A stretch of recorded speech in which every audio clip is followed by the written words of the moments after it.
Bonjour à tous, je suis Maxime Gondou et aujourd'hui j'ai le plaisir d'animer un échange sur l'importance du partage des mandats. Pour m'accompagner, je suis avec Charlotte Lafeuillade, qui est la présidente du MLS Côte d'Azur. Bonjour Charlotte. Bonjour. Je suis avec Clémence Grille, responsable produit chez AC3 Imo Facile. Bonjour Clémence. Bonjour Maxime. Et pour terminer, je suis avec Jérôme Voya, directeur associé d'Imosquare Europe. Bonjour Jérôme. Bonjour Maxime. Alors, ma première question va d'abord pour Charlotte. Alors, la collaboration en France, est-ce que c'est un phénomène nouveau? Est-ce que c'est récent? Est-ce que ça a un peu plus d'antécédents? Alors, c'est pas nouveau.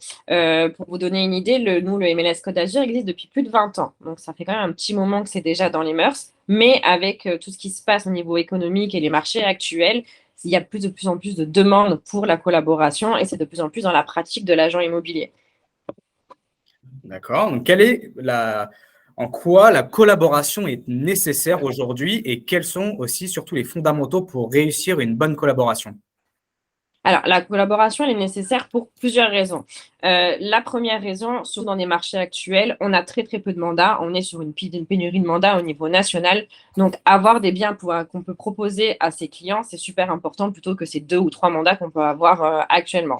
La deuxième, c'est quand on est face à un vendeur qui sont souvent très réticents à l'exclusivité.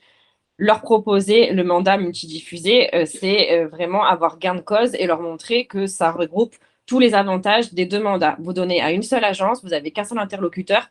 Par contre, vous avez la chance de pouvoir le diffuser sur toutes les agences qui sont membres. On va prendre un exemple chez nous dans la Côte d'Azur. On est plus de 515 agences, 2600 collaborateurs. Donc, c'est sûr que c'est une force de frappe et une visibilité qu'il ne pourra jamais avoir. Et la dernière raison, c'est d'avoir de la data. On se bat tous pour avoir de la data. Au jour d'aujourd'hui, on sait qu'il existe des logiciels et des data comme DVF, la data de l'État, Perval comme les notaires. Personne n'a une data qu'on a au sein du MLS, c'est-à-dire qu'elle est au jour le jour, même heure par heure. Je peux vous dire exactement ce qu'il y a actuellement en offre en cours, sous compromis, en vendu, avec des photos, avec un descriptif, avec des détails. Voilà, ce genre de choses, ça n'existe pas ailleurs et c'est vraiment une force pour l'agent immobilier. La deuxième question, quelles sont les valeurs et les fondamentaux du MLS? On est plus qu'un outil. Ça va au-delà de juste un fichier partagé que n'importe qui, entre guillemets, peut faire. Nous, ce qui nous tient le plus à cœur, c'est qu'on prend toutes nos décisions en ayant à cœur de garder le client au centre. On veut vraiment être un tiers de confiance pour lui, qui puisse retrouver la confiance qu'il a perdue envers les agents immobiliers. On est aussi neutre, c'est-à-dire qu'on représente toutes les agences, soit des agences de réseau ou des agences indépendantes. Pour nous, c'est tout le monde est sur le même piédestal, tout le monde est à égalité. La troisième chose qui est extrêmement importante, c'est la régulation. Au vu du nombre qu'on est actuellement, ne serait-ce que sur la Côte d'Azur, on ne peut pas pouvoir partager ces biens comme ça sans avoir des règles de base, sans avoir un règlement intérieur, parce que malheureusement, on le sait, ça finit vite comme dans le Far West s'il n'y a pas de règles, donc on est obligé d'avoir ça. Et la troisième chose, quatrième chose même, c'est que les MLS doivent être vraiment à dimension locale. Alors, depuis 2022, on a ouvert le MLS en France. On n'est plus que sur le 06 et 83. On a rentré le Grand Paris récemment. On ne peut pas, on le sait, on ne peut pas travailler de la même façon que ce soit à Paris, que ce soit à Bordeaux, que ce soit sur la Côte d'Azur. Donc, il faut que tous ces MLS aient une dimension locale et qu'elles soient dirigées localement.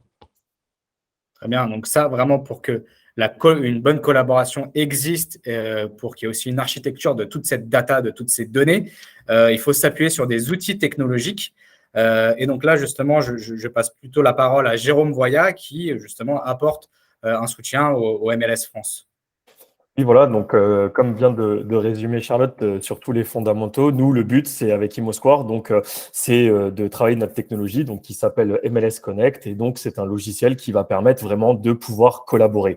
Alors, le but, c'est simple, hein, c'est de pouvoir récupérer déjà l'ensemble des datas depuis les logiciels métiers donc des agences immobilières pour pouvoir ensuite les diffuser et qu'ils puissent donc travailler les datas.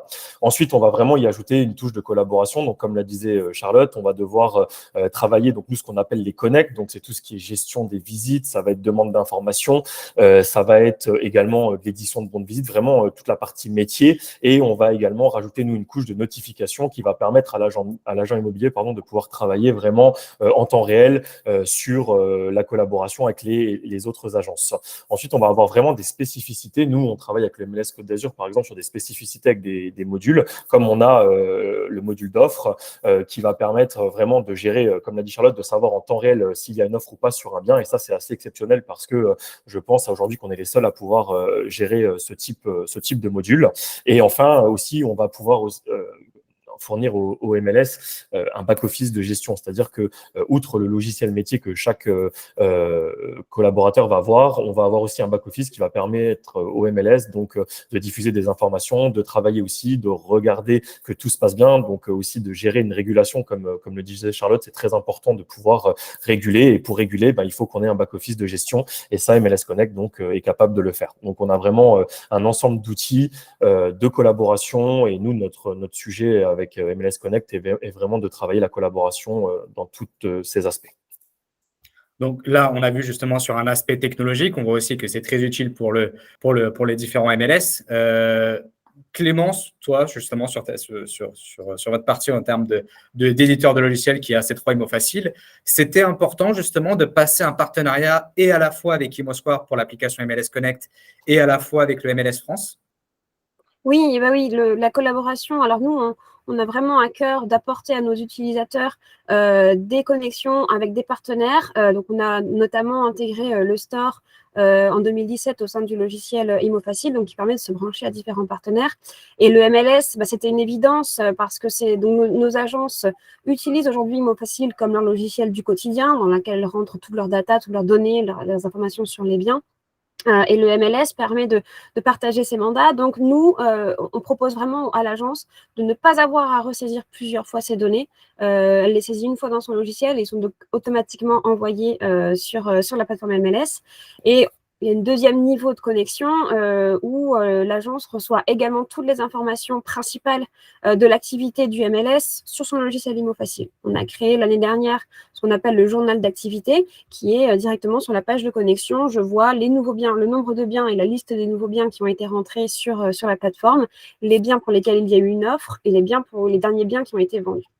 Donc, ça me permet, moi, directement, depuis mon logiciel ImoFacile, d'interagir, donc soit de les partager à mes contacts acquéreurs, soit de les envoyer à des confrères, soit de les publier éventuellement sur mon site internet, puisqu'en effet, pénurie de mandat étant, et bien souvent, on a besoin d'alimenter tout de même son site avec des informations. Donc, on peut venir piocher aussi dans ces biens pour les diffuser sur son site. Donc, ça apporte vraiment un plus aux agences sans avoir à naviguer entre 2-3 outils pour arriver à cela. On voit d'un coup d'œil ce qui se passe. Et après, si on veut aller plus loin, si on veut vraiment utiliser tous les connects, toutes les fonctionnalités des MLS, là, on va se connecter sur l'appli. Mais voilà, du coup, d'ImoFacile, on peut avoir accès à l'information en temps réel très rapidement et en un seul clic.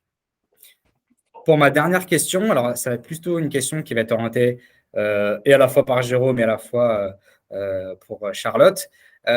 Comment faire lorsqu'un groupement local d'agents immobiliers souhaite mettre en place une collaboration? Alors, peut-être commencer par Charlotte et après, on passera par Jérôme. Alors, c'est tout simple. On a mis en place un site internet qui est MLS France, où on a un formulaire de contact pour qu'ils puissent prendre contact avec nous.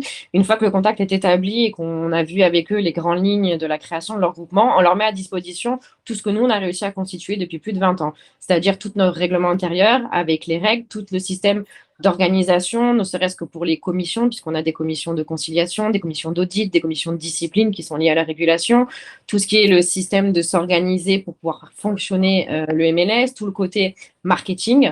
On les accompagne, ils ne sont pas lâchés dans la nature, ils n'ont pas juste souscrit et ils s'en vont. On a des formations et après, on a aussi des formations sur le logiciel où Jérôme peut s'en occuper pour vous expliquer. Oui, donc en fait, comme dit Charlotte, on va créer, nous, sur MLS Connect, le groupement. On va ensuite créer tout ce qui est les agences et l'administration. Et puis après, on va créer les utilisateurs et on va connecter donc les logiciels métiers comme AC3 pour que les agences puissent commencer à collaborer. Et enfin, on va faire une formation qui est pour nous très, très importante parce que du coup, c'est le début du lancement et on forme sur la plateforme, on forme vraiment sur l'outil de collaboration. Et une fois que tout ça est fait, bah, écoutez, ils peuvent commencer à travailler et à partager les mandats. Et nous, on espère faire le plus de ventes possible. Voilà.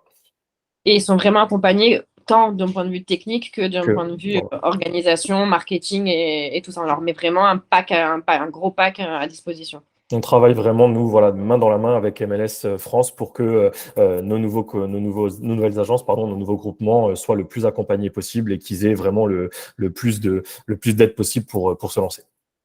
Voilà, il y a encore plein d'autres choses à dire sur le partage des mandats en France. Le dernier mot de la fin, je suppose que vous serez chaque personne présente lors du salon Rent. C'est bien ça? Oui. Oui.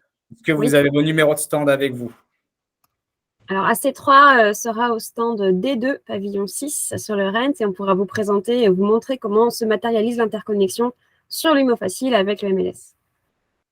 Et donc, Charlotte et moi, nous serons sur le stand C71. Donc, cette année, on fait une collaboration entre MLS France et MLS Connect sur le Rennes pour qu'on puisse vous apporter l'ensemble des réponses à vos questions directement.